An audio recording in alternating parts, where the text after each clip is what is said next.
Kamusta niyo naman po yung mga katabi niyo? Brother, sister, how are you today? Good morning. Good morning. Ang ganda mo today. Ang pogi mo today. Parang wala kang paki sa katabi niyo. Sige ba?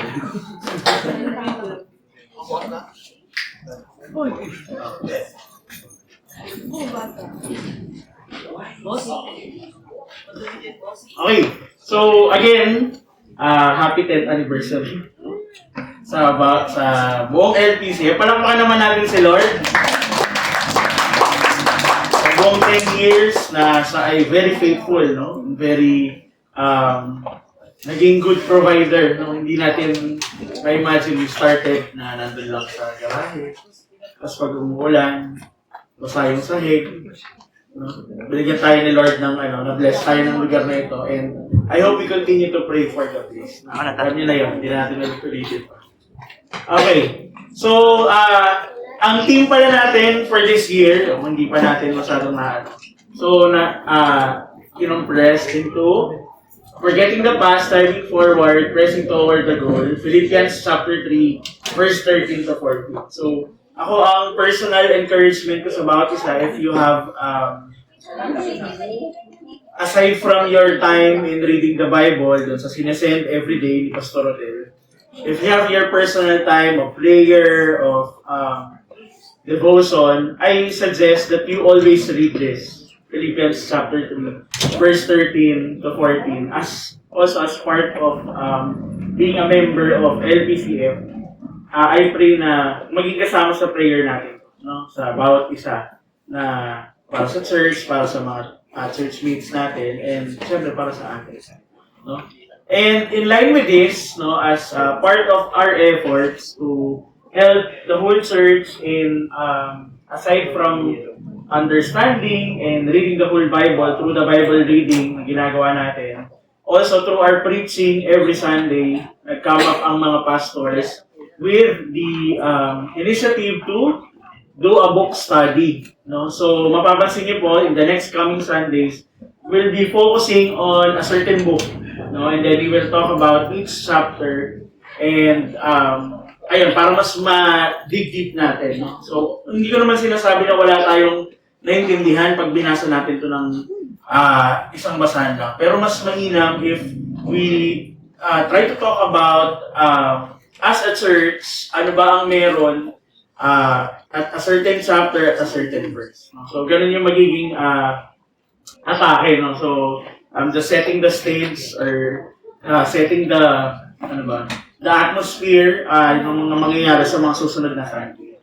Okay? So, ang unang book na pag-uusapan natin, siyempre lalayo po ba tayo sa team natin? Okay? So, magsisimula tayo sa book ng Philippians. Okay?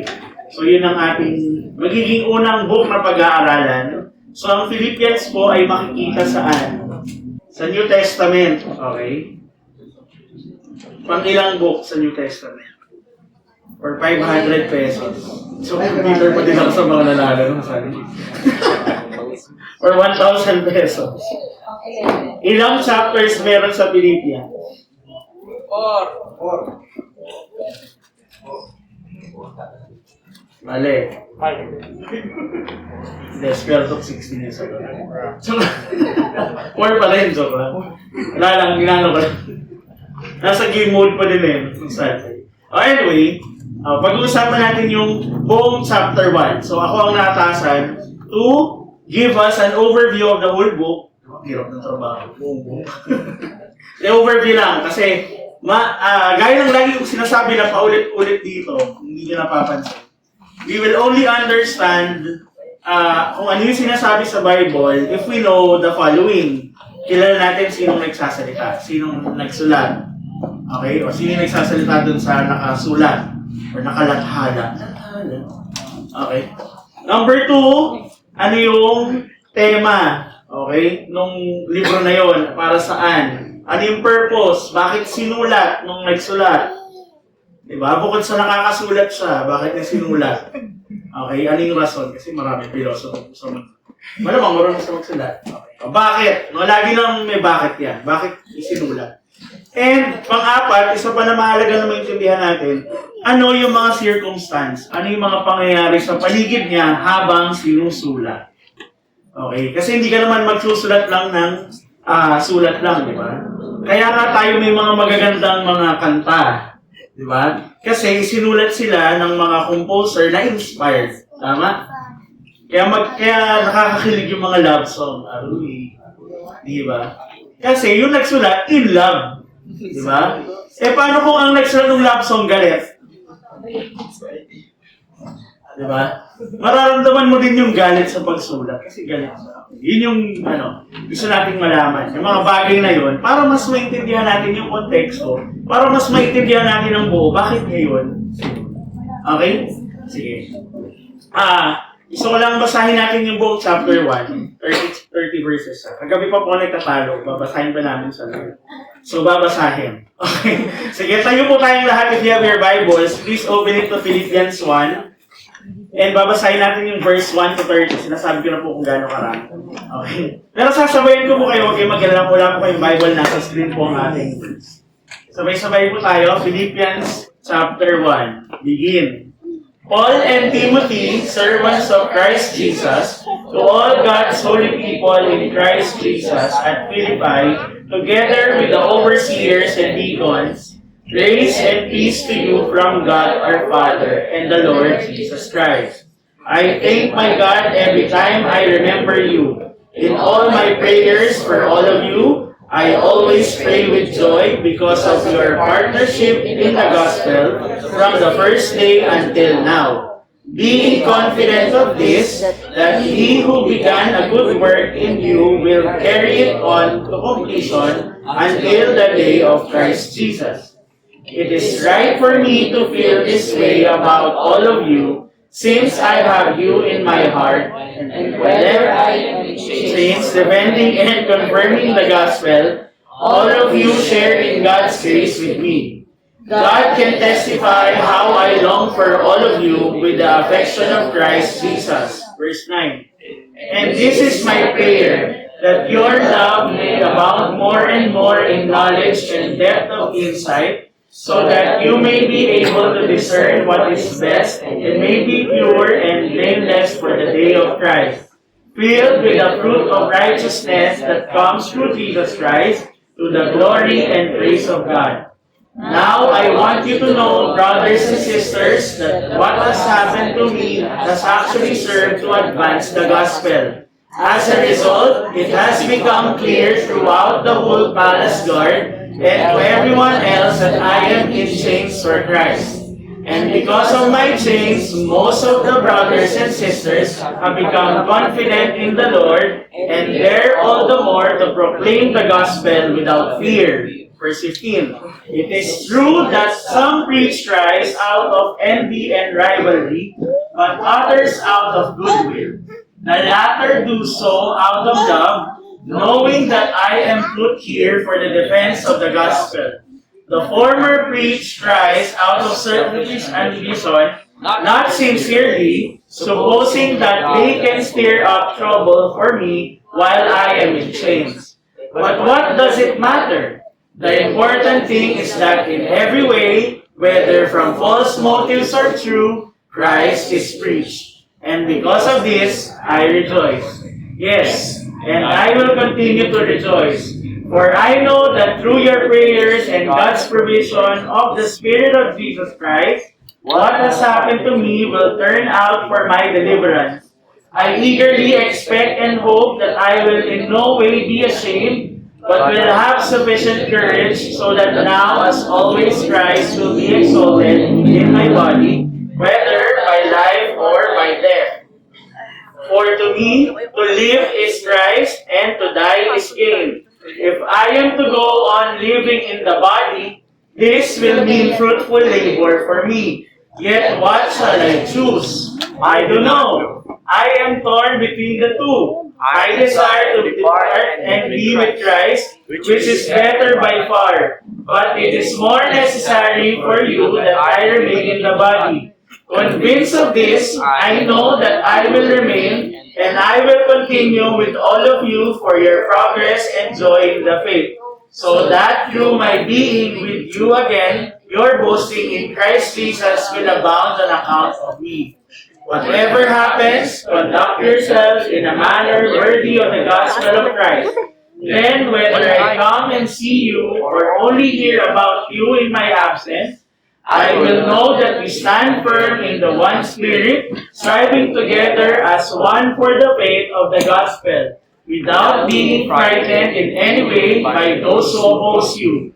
This is a sign to them that they will be destroyed, but that you will be saved, and that by God. For it has been granted to you on behalf of Christ, not only to believe in Him, but also to suffer for Him, since you are going through the same struggle you saw I had, and now hear that I still have. Let's bow our heads and close our eyes.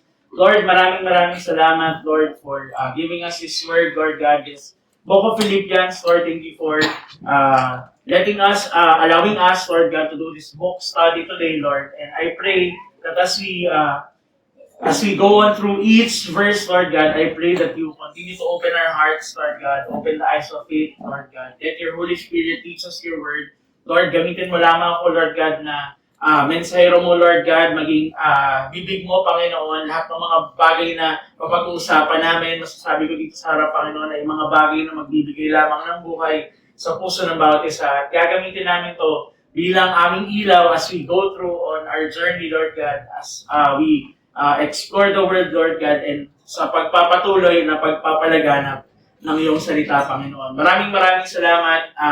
Samahan niyo po kami, and we praise you, we honor you in Jesus' name. Amen. Harapan natin, Panginoon. Nakaupo na po tayo. Pero bago po tayo magsimula, let's all watch this. Okay.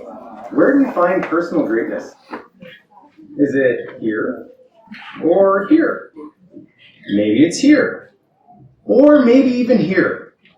In the end, we find that the more we pursue these things, the more they leave us feeling empty and alone. In the city of Philippi, they had it all. And yet, they eventually found that the path to true greatness comes not from status, but from the exact opposite place they were looking. 2,000 years ago, the Roman Empire was divided into two main classes of people.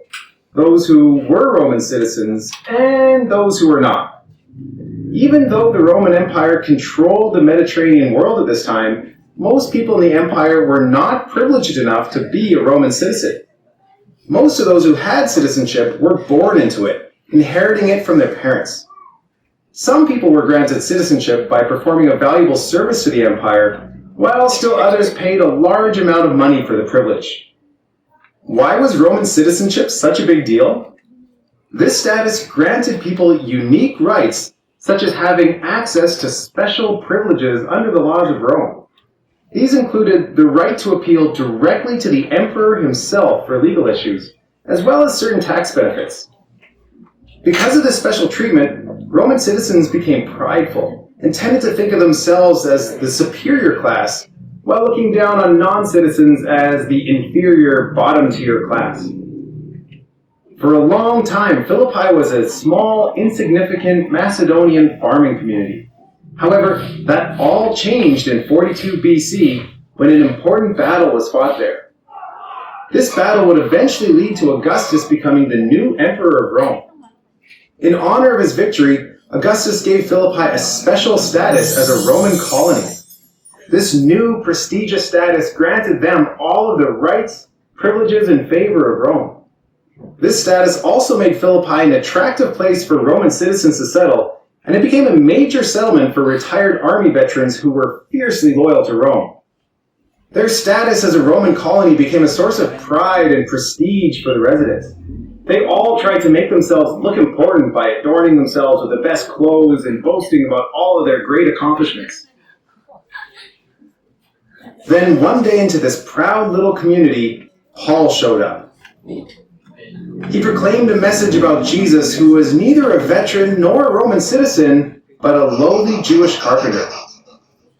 And yet, many were attracted to his message, while others felt that this was a disgrace to their status as Roman citizens. Paul was eventually arrested, publicly beaten by the magistrates, and then forced to leave the city. Those who became followers of Jesus continued to face hostility, but despite this, they were not deterred. Their history as veterans had conditioned them to be unwavering in the midst of uncertainty and steadfast in their faithfulness to Paul and all that he taught them. In fact, they became one of Paul's most consistent sponsors, even during times of financial struggle. Now, about 10 years after Paul's initial visit, they have learned that he's in prison in Rome. As they had done before, they took up a generous offering for Paul to help him at this difficult time and sent it with a faithful Philippian Christian named Epaphroditus. When he reached Paul, Epaphroditus also shared a report about how the Philippian church was doing. The good news is that even in the midst of difficulty and opposition, they were steadfast in their faith in Jesus and continuing to grow and mature as Christians. Unfortunately, there was also some bad news.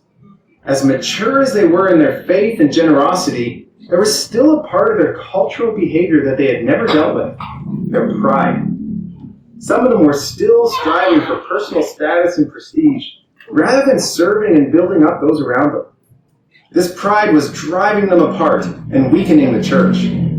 Paul's concern is their pride and disunity is opening them up to a new threat.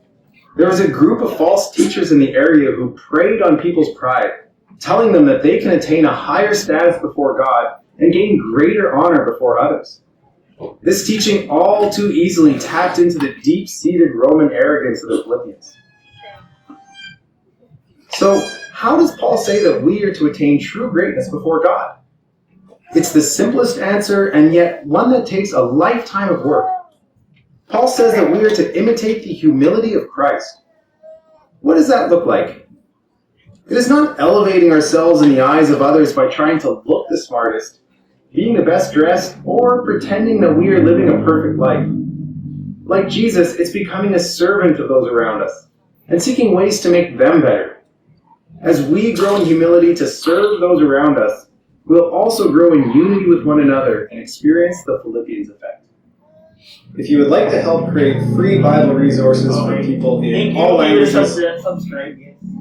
Okay, so kung medyo nag-gets niyo po yung nangyari, okay, medyo mabilis na ano lang din, na recap ano nangyari, no? So, ang nagsulat ng Philippians ay patay. Si Paul, di ba naman tawag dun sa Philippians, Galatians, Thessalonians, Corinthians? Ang tawag ay Pauline epistles or the letters of Paul. Okay? So, sinulat yun ni Paul at around 60 to 62 AD. Okay? And sinulat niya yun, di ba? Nakita niyo yung huling part? Sinulat niya yun habang nasa kulungan. Okay? And ang sinulatan niya, yung Philippians, so nakatira sa kung ikaw Pasigenyo, taga saan ka? Pasig, ang Philippians, taga Philippi. Okay, yung sinasabing Philippi kanina. Ano ba sabi ko? Philippines? Eh di Pinoy pala tawag dito. Mga sulat sa mga Pinoy. Okay, Philippi, okay? So, nagsimula daw ang Philippi as, diba, as simpleng ano lang, simpleng city lang na nagtatanim, may agriculture. Pero, nung nangyari yung, nangyari dun yung isang mahalagang war, no, na kung saan si Augustus ang naging king, doon na nanirahan yung mga nag-retire na Roman soldiers. So, siyempre kapag mga retired Roman soldiers, may mga na-accomplish sa buhay yan. So, naging isa sa mga nagtaas sa status ng Philippi na, okay, maganda tumira dito. Okay, hanggang sa dumating nga si Paul, yung medyo kalbo dun kaninang pumasok na matanda, no? Ba't napatingin kay Tatay Ed? Grabe kayo. Aray daw. Kasi. Ano daw? Aray. Ano daw? Aray daw. Umaray pala siya. Pagtatanggol ko pa naman, ba't titilig na? Okay, dumating si Paul at mamaya si Paul na pala si Tatay. Tapos, doon na siya nag-share. Okay, akala ko mali ako, nasabi ako. Sabi ko, totoo lang naman yung pumasok na kalbong matanda. Wala naman. Okay, natakot ako ng bahag. Ng very, very light. Anyway, tapos nag-share hanggang sa, kung bubuksan nyo, kung gusto nyo malaman yung naging istorya, bago siya nakulong, you can go to Acts 16. Okay? So, yun yung mga nangyari bago nakulong si Paul. Okay? iiwan ko na sa inyo. Pero ang quick lang na kwento doon, ang nangyari is, naglalakad si Paul, may kasama siya, si Silas ata. Pero hindi ko sure, pakicheck na lang. Okay. Habang naglalakad, may sumusunod na babae. Sinasabi niya, parang ano siya, meron sa mga vision, tapos salita ng salita na patungkol sa future. Tapos may mga taong may hawak sa kanya na pinagkakaperahan siya. Tapos yung pinag-pray ni Paul na lumayas ka in Jesus' name, pinalayas yung masamang espiritu, tumigil yung babae sa pagsasalita. Siyempre, nasira yung kabuhayan. So ang ginawa, sinumbong sa mga magistrates na, ito, sisimula ng gulo to. Hanggang sa, ayun na, nadakip na. Nakulong. Okay, yun yung point. Doon tayo sa nakulong. Okay, habang nakakulong, nagsulat. Okay? Sinulat niya ang Philippians. So, ito ang overview. 4 na chapters, correct? Okay? And ang pinaka-tema ng Philippians, ang Philippians ang pinaka-light na letter ni Paul. Kasi, ang tono niya dito, masaya lang. Okay? Happy lang. Diba? Gusto ko happy ka. Diba? Yun ang sabi niya sa Enrique. Okay.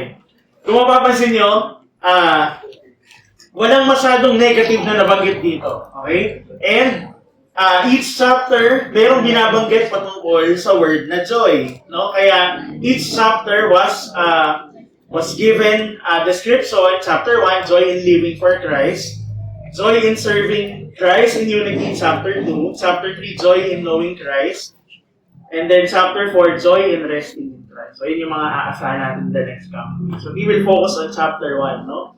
Joy in living for Christ, na even if we don't get what we want, in spite of circumstances, even with conflicts. Okay? So, sino si Christ dito? Christ is my life. Ang spirit dito, how the spirit moves in this chapter is his provision. Mamaya, mapunta natin sa verse 19. And, ayun nga, warm, encouraging, affirming. And then, ano yung mga naging positive reaction dito? Yun, sa verse 12. Now I want you to know, brethren, that my circumstances have been turned out for the greater progress of the gospel. Pag-usapan natin yung sinabi ni Paul na yan. So, ang mga keywords sa book na to, rejoice, Christ, mind, and act. So, yan. Walang nabanggit na kahit anong something from the Old Testament kasi usually sa New Testament may binabalikan, diba? It has been said, but blah, blah, blah. Dito wala. Christ was mentioned over 40 times, and most positive of all Paul's letter yet written while he was chained to a Roman guard. No? So, ang pinaka-tema, by centering our lives around Christ, we can experience true joy. Okay, sige. Simulan natin. Ang outline, paano natin hati-hatiin yung Philippians 1 today? So, yun natin siya sa 6. Una, yung greetings. Okay? Lahat ng letter ni Paul nagsisimula sa pagbati. Tama. Okay, tama. Thank you po. Maraming salamat po, Inay. Okay. Number 2. Okay. Verses 3 to 11, kung saan pag-usapan natin yung prayer ni Paul para sa mga Philippians. And chapter 1 lang naman to. Verses 12 to 18 is kung paano nag-result to the spread of gospel ang pagkakakulong ni Paul. And pang-apat, Paul is expected to be delivered from being exiled or from this bondage. And number 5, to live is Christ, to die is gain. Nandito yan, verse 21 to 26. And to live worthily of the gospel and of the suffering. Okay, so dahil nasulat, okay, sa mga naka-experience, siguro sa mga mas matanda sa akin, na nakaranas na magsulat sa papel at ipadala ang sulat sa post office. Tama ba? Na-try niyo po ba? Hindi. Hindi, mas matanda nga sa akin. Wala ako sa akin. Hindi mga mas matanda sa akin, nasubukan ko. Hindi. Ako na-try ko lang kasi ang project namin sa English, magsusulat ka ng sulat first quarter. So, sulat kami yung sarili mong bahay. Tapos, pag na-receive mo na sa bahay, yun yung papasok mo sa teacher. Kailangan may tatak ng post office. Kapag wala, yun ang project. Okay, so, nasubukan. Okay, di ba pag nagsulat tayo ng sulat, di ba may ano pa yan, kung naaalala nyo, yung mga lesson sa business writing. Sa simula, ilalagay mo kanino ka nagsusulat. Para kanino, yung sulat. To, nanay, baby, Javier. Diba? Dr. Sixto Antonio Avenue, Canyugan, Pasig City, 1606 NCR, diba? Dear Nanay Baby, isang mapagpalang, nagalit talaga. Okay, ganun kasi magsulat, diba? Tapos, hanggang sa dulo, nagmamahal. Diba? Sa simula, isusulat mo kung ano sino yung sinusulatan mo. Ganun din nagsimula. No? Typical na sulat, no? Nagsimula ang verse 1 and 2 sa pagbate, no? And, next na natin, mamaya natin. Ayan. So, sabi sa verse 1, sorry, hindi ko kasi nilagay yung 1. So, anyway, sa 1 and 2 lang muna. Sabi, Paul and Timothy, servants of Christ Jesus. So, nagpakilala sino yung nagsusulat. Okay, to all God's holy people in Christ Jesus at Philippi, together with the overseers and deacons. Okay, so, sinabi, to all God's people in Christ Jesus at Philippi. So, lahat ng mga believers sa Philippi. No, kasama yung overseers, elders, and deacons. No, anong indication nun? So, sinabi together with the elders and deacons or overseers. Ibig sabihin, very established na yung church sa Philippians. Sa Philippi. Okay? That time. Okay? And sabi, grace and peace to you from God our Father and the Lord Jesus Christ. Okay? So, bakit nagkaroon, I'd like to put an emphasis on grace and peace from God. Okay? Pag-usapan natin dalawang word na yun. Pag sinabi natin grace, from the Greek, charis, wala kayo. Tama yung spelling. Okay? Wala pa sa pronunciation. Okay? Is God's unmerited favor, a gift freely given, not earned, and essential for salvation and spiritual growth. Sabi essential, hindi yun lang. Okay? And peace is Eirene in Greek, which refers to the tranquility and wholeness that comes from a right relationship with God, both a present reality and a future promise for believers. Okay? So, kumbaga, grace was the gift, peace was the result. Okay? Kasi kung meron kang Kristo sa puso mo, di ba? Hindi ka mangangamba. Di ba? Hindi ka matatakot. Di ba? Tumalon man ako sa ilog, hindi ako malulunod. Ay, kanta na pala. Di ba? Hindi ka matatakot, hindi ka mag-aalala, hindi ka mangangamba, basta may Kristo sa puso. Amen. Takot pa kayo ha. Asa ba si Kristo?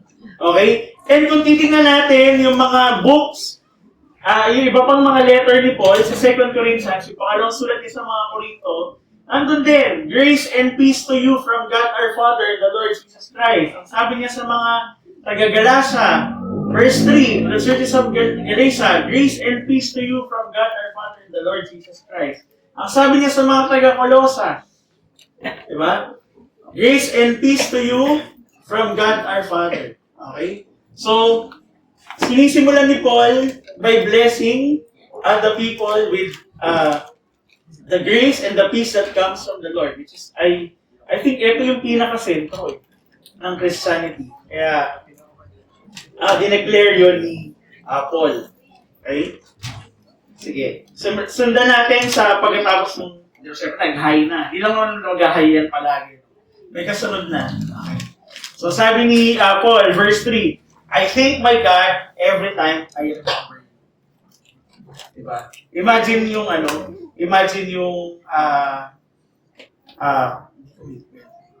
imagine na may ganong tao para sa'yo na pag nakiisip kita, nagpapasalamat ako sa'yo.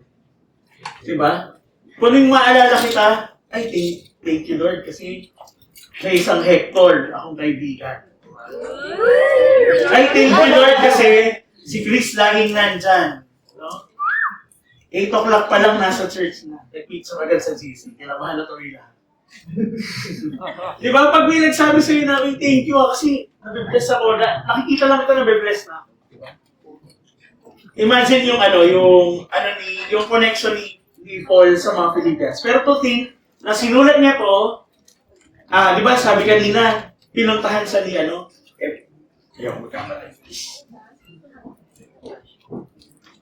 ni Epaphroditus. Yan. So, siya yung nagpunta sa kulungan kay Paul para dalhin yung dinalan siya ng contribution. Nagpatak-patak yung mga Philippians. Okay. Bulol yun. Okay. Nagpatak-patak yung mga Philippians, di ba? Kasi nga may nakakulong. Okay. Si Paul nakakulong.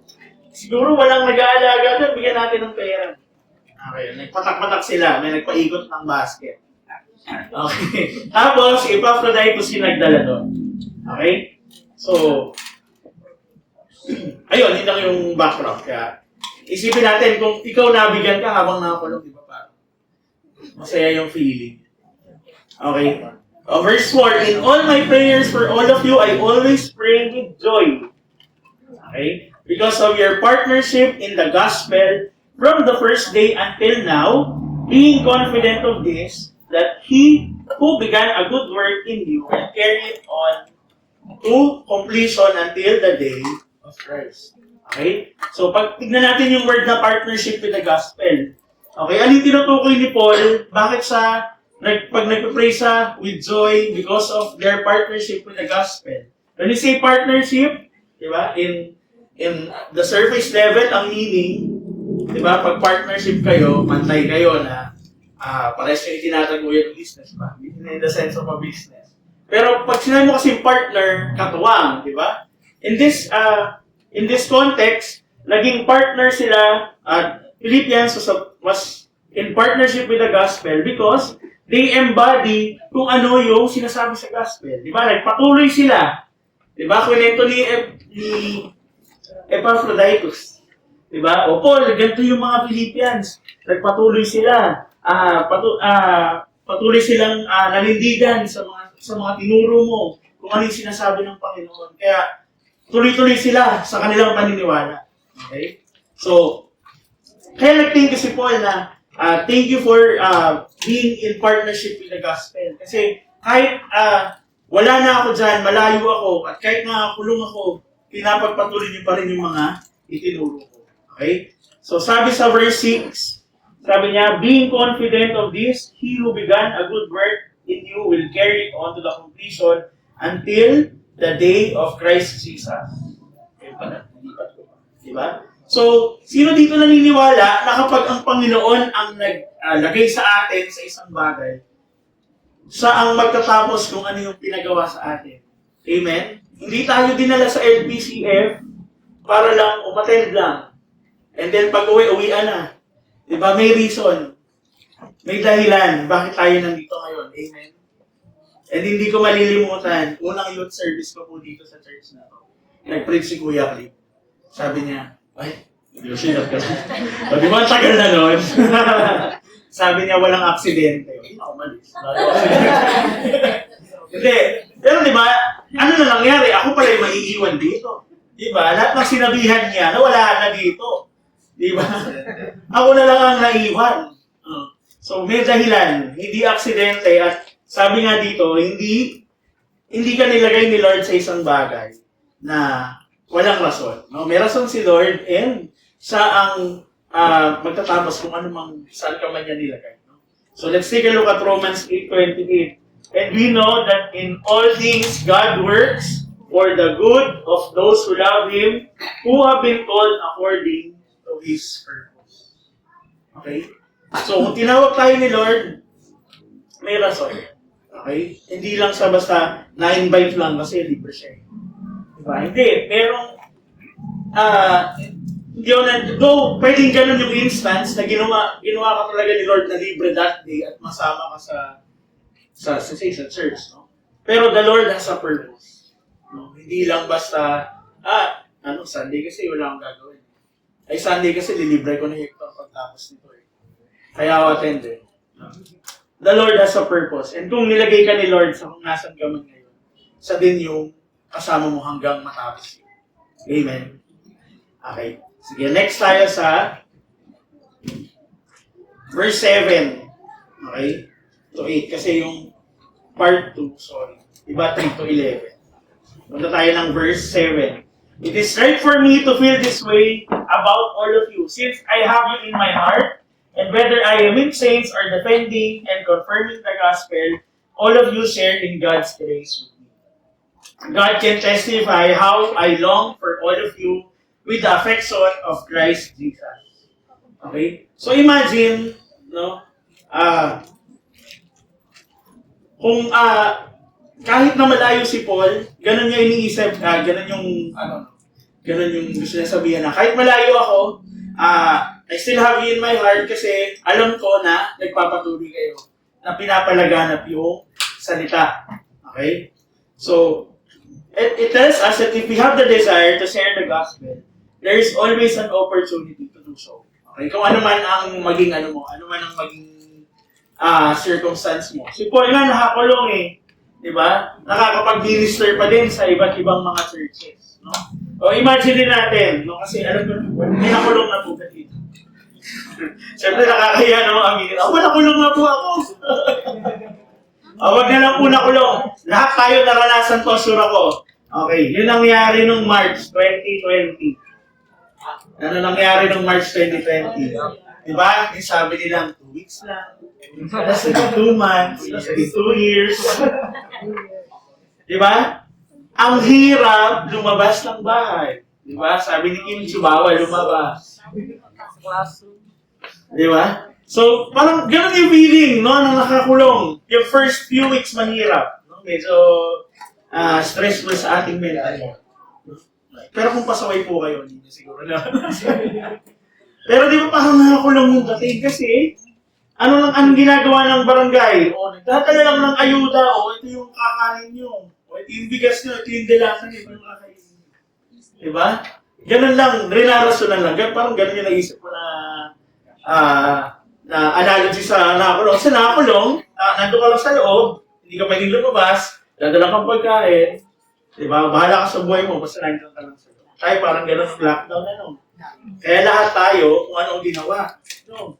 Napalinis ng di oras, napatiktok, di ba? Lahat naging lahat naging chef, plantito, plantita, ano mga ginawa natin ng ECQ? Ako ba yun? Dalgona na coffee. Ubit 6 pandesal. Di ba? Di ba kung ano-ano yung mga pinagagawa natin na hindi natin ma-imagine, magagawa pala natin. Di ba? Okay, at doon na po ang online class, di ba? Ang work from home. Okay, and the rest is history. So, kahit na, di ba, kahit na nakakulong tayo, kaya natin gawa ng paraan kung paano tayo ma-entertain, di ba? Ako, nag-alaga ng pusa nung pandemic, di ba? Nagsimula sa isang nanay, nanganak ng 3, nanganak. Isa dumami, 10 na sila sa bahay ngayon. Kaya kung makikita niyo po yan ng pusa, sorry po. Diba? Lahat tayo gumawa tayo ng parang entertain. Pero anong connect dito kay Paul, di ba? Si Paul, kahit nakakulong, hindi yung tumigil, hindi pa rin tumigil yung pag-alab ng puso niya. No? Para sa paglilingkod sa Panginoon, sa pag-share, para maipalaganap yung salita, o pag-minister sa mga churches, di ba? Kahit sumulat pa din siya, kasi pwede naman siya sumulat. Di ba? So, kung nandun talaga yung desire sa puso natin, di ba? Walang makakapigil sa atin. No? Para tayo mga pa-baby girls. Walang makakapigil sa atin. Sorry, Gen Z yung reference. Okay? So, kung may desire po tayo to share, di ba? There is always an opportunity. Inaantay lang po tayo na gumawa para sa akin po. Next, punta tayo ng kasi hanggang 11. So, 9. And this is my prayer, sabi ni Paul, that your love may abound more and more in knowledge and in depth of insight, so that you may be able to discern what is best and may be pure and may be blameless for the day of Christ, filled with the fruit of righteousness that comes through Jesus to the glory and praise of God. So, ang prayer ni Paul to the Philippians is that they may grow in love, that they may have that depth of insight, knowledge, and discernment. No? Ma-identify nila ano yung tama sa hindi, ano yung dapat na sa Diyos at sa hindi. Okay? And that they may also love. Kasi kapag babalik tayong lahat sa kapag nagmamahala ng isang community, di ba? Parang malabo na magkagulo. Tama? Kasi kung nagmamahala ng isang komunidad, madaling mareresolve ang conflicts, madaling mareresolve ang differences. Okay, so kaya number 1, no? They may grow in love and siyempre hindi lang with the community, with their love with God. No? Sino din yung naniniwala na pag mahal nila si Kristo, everything follows. Amen? No? Kasi kung magmahal mo si Kristo, tapos niyurakan ka, talaga ba? Love ako ni Lord ano naman? Diba? Ano naman kung mahirap ako? Ano naman kung, ano man sabihin about physical or ano man, nasa akin si Lord. Diba? Mahal ko siya, mahal niya ako. Diba? Okay, so, however, meron lang akong found it somewhere. Sabi, no matter how good we are at something, there's always room for growth. No one is perfect, not even in a single area. Do not become complacent.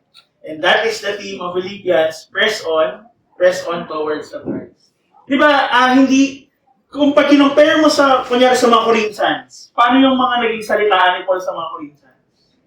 Diba? O kayong mga immoral. Diba? Pero dito sa Philippians, parang paano yung salitaan niya? Parang chill lang no? Diba? Magmahalan, grow in love, grow in knowledge, grow in discernment, and all that. Hindi siya ganun ka negative yung words. Okay? So, that can tell us na okay ang Philippians. Maganda ang estado nila. Yung time na sinulatan sila. Pero ano yung danger? No? Para sa atin din, no? Kapag, kunyari, we're doing okay, no? Hindi yun assurance na the next day, we're doing okay. Tama? Kapag masaya ka ngayon, bukas ba masaya ka ulit? Pwede. Pero can you say 100% bukas masaya ka ba? Di ba si Lord lang nakakaalam? Di ba? So kung masaya ka ngayon, kung okay ka ngayon, thank you Lord. No? Pero tomorrow, hindi ka dapat maging complacent na, ay, nabasa ko na yung buong Bible, okay na ako. Hindi na ako susunod sa araw ni Pastor din. Okay? Pero pag hindi mo ginawa ulit yun, hindi ka nag-strive the next day, hindi mo hinigitan kung ano yung meron ka kahapon, hindi ka sure anong mangyayari. No? Malay mo may biglang marinig na balita. Biglang, from dito, biglang bagsak. Gumuho ang mundo. Hindi ganun lagi pag kunyari.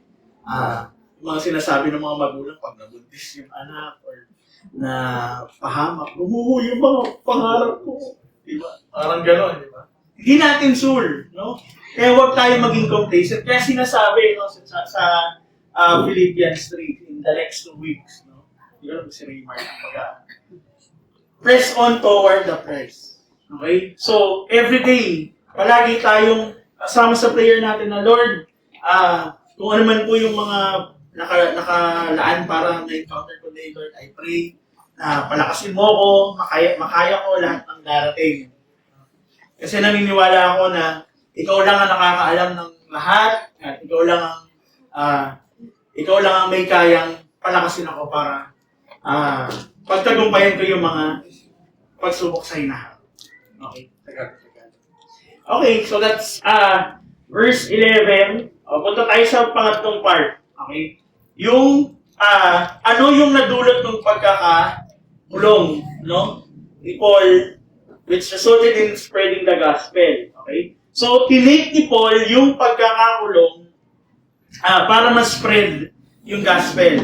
Okay? So, pag tinuloy niyo yung pagbabasa dun sa Acts 16, like, kwento ko na rin ng paunti-unti. Nung nakakulong sila, nung kinagabihan ng pagkakakulong, nag-praise and worship, nagkantaan sila ng mga hymns. Tapos anong nangyari? Anong nangyari? Lumindol! Di ba? Lumindol, siyempre, bato-bato yung mga bagay-bagay nun. Nakatakas yung mga prisoners. E di yung mga prison guards, parang, nung pagkagising, nakatakas yung mga nakatakas yung mga bilanggo. Hirap ng Tagalog. Nakatakas yung mga bilanggo. Pero sina Paul, nasa likod ng Ako na lang nagsabi nasa likod, wala sa Bible. Basta lang doon sina Paul. Hep, andito pa kami, hindi kami umalis. Sabi nila, Paul, dito pa kami, huwag kang kabahan. Kasi yung warden na lang.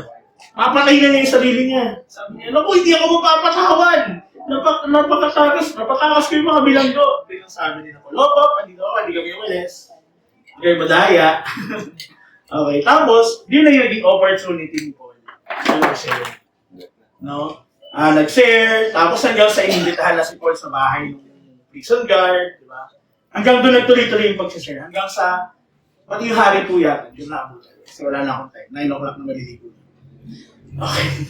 So, naging opportunity yun para i-share ni Paul yung gospel. Okay, punta tayo sa verse 13, 12 to 18. Okay? Now, I want you to know, brothers and sisters, that what has happened to me has actually served to advance the gospel. As a result, it has become clear throughout the whole palace guard and to everyone else that I am in chains for Christ. No, nalaman ng buong bayan na nakulong ako dahil kay Kristo at para kay Kristo. And because of my chains, most of the brothers and sisters have become confident in the Lord and dare all the more to proclaim the gospel without fear. So, mas na-encourage si Paul na so nga nakakulong na isi-share niya kami pa kaya. Di ba? And to continue, it is true that some preach Christ out of envy and rivalry, but others out of goodwill. The latter do so out of love, knowing that I am put here for the defense of the gospel. The former preach Christ out of selfish ambition, not sincerely supposing that they can stir up trouble for me, while I am in chains. But what does it matter? The important thing is that in every way, whether from false motives or true, Christ is preached. And because of this, I rejoice. So, may mga tao na, di ba, nakulong si Paul, nag-preach din sila. Sabi niya, ay, ipipreach ko si Jesus para lalong mapahamak si Paul. Di ba? Para lalong magkagulo. Pero meron namang nag-preach na talagang tunay na buong puso nila na isineshare si Lord, no? And either way, sabi ni Paul, I rejoice. Okay? Whether mag-preach ka dahil gusto mo ng clout chaser ka, di ba? Gusto mo ng fame, gusto mo ng popularity, o gusto mong mapahamak si Paul, pero yung iba din, nagsishare, pero gusto talaga na out of the goodwill of their hearts. Okay ako, I rejoice. Kasi at the end of the day, si Lord yung pinipreach. Di ba? At nasa-share ang gospel. Yun ang mahalaga. So, hindi mahalaga sa kanya. Yung motive, si Lord na bahala ang si Lord na bahala mag-check ng puso. Pero, sabi ni Paul, and because of this, I rejoice. Okay? So, merong selfish and malicious motives. May iba naman, selfless and loving motives. Those attempting to hurt Paul versus those attempting to help the gospel. Okay? So, hindi naging disadvantage kay Paul na makulong. He maximized, no? Ginawa niya yung best niya sa lahat ng mga kaya niya. Patuloy na ipagpatuloy yung paglaganap ng gospel. Okay? Next, sa part 4, verses 19 and 20, Paul expected to be delivered one way or another from his bondage. Okay? So, Paul's desire to depart and be with Christ versus the need to remain for the sake of the believers. Okay? Basahin natin sa verse 19. Part pa rin tayo ng 18. No? Yung, yes, and I will continue to rejoice, for I know that through your prayers and God's provision of the Spirit of Jesus Christ, what has happened to me will turn out for my deliverance. I eagerly expect and hope that I will in no way be ashamed, but will have sufficient courage, so that now, as always, Christ will be exalted in my body, whether by life or by death. Okay? So, sabi niya dito, dahil may mga naniniwala sa kanya, may nagpe-pray para sa kanya. Di ba? May tumulong pa sa kanya na kahit nakakulong siya, pinapadalhan siya. Di ba? Gaya nung kanina na nakita natin. Sabi niya,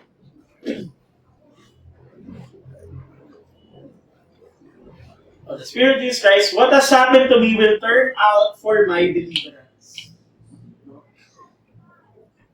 And I will in no way be ashamed, but will have sufficient courage, so that now, as always, Christ will be exalted in my body, whether by life or by death. So, Wala na, ang focus lang talaga ni Paul is pa-share niya yung gospel. Whether kung, naniniwala siya na you will be delivered, no?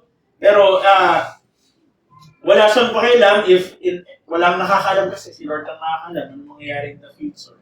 Di ba? So in any way, whether matuluyan ba siyang patayin or hindi, no? He will live by His purpose. And punta tayo dun sa 21. To live is Christ, to die is gain. No? Yeah, sabi niya, for me, to live is Christ and to die is gain. Okay? If I am to go on living in the body, this will mean fruitful labor for me. Yet what shall I choose? I don't know. I am torn between the two. I desire to depart and be with Christ, which is better by far, but it is more necessary for you that I remain in the body. Convinced of this, I know that I will remain, and I will continue with all of you for your progress and joy in faith, so that through my being with you again, your boasting in Christ Jesus will abound on account of me. Diba? Parang, pwede na ako mamatay eh. Diba? Sama na ako ni Lord. Mas okay yun. Mas masaya doon. Amen? Parang hirap ah. Diba? Parang naisip niya na, ikasama ko naman na si Lord doon. Wala nang hirap doon. Diba? Wala nang problema. Pero, sabi niya, I am convinced, no, that I will remain in this body. Kasi nga, pagpapatuloy pa siya, nakasama silang papatuloy sa, continue with all of you for your progress and joy. Joy na naman. Okay? Being with you again, boasting in Christ Jesus, will abound on the account of me. Okay? So, Paul's commitment to remain for the progress and joy of the Philippians, and the joy that comes from serving and encouraging others in their faith. Okay? Sino po dito yung pagkatapos nila na kunyari mag-minister, kunyari mag-welcome lang sa service, o di kaya magpakanta, di kaya mag-lead ng prayer for food, di ba? Ano yung nararamdaman natin sa puso natin after? Di ba? Kahit hindi na sumagot sa sarili, wala naman pero iba yung feeling, no?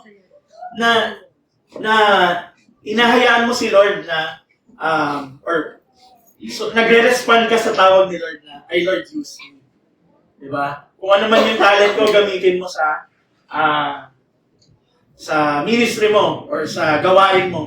Iba yung, though we are not saying na gawin natin yun para ma-fulfill yung sarili natin. No. Ang mindset ba?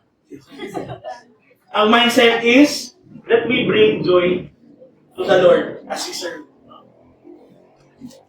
And sabi nga sa kanta, the joy of the Lord is my strength. Hindi na ba kinakalas na? Energize. The joy of the Lord is my strength. Sorry. Okay. Tignan natin yung sinabi sa bandang dulo ng chapter 2 ng Thessalonians. Sabi ni Paul, for what is our hope, our joy, or the crown in which we will glory in the presence of our Lord Jesus when He comes? Is it not you? Indeed, you are our glory and joy.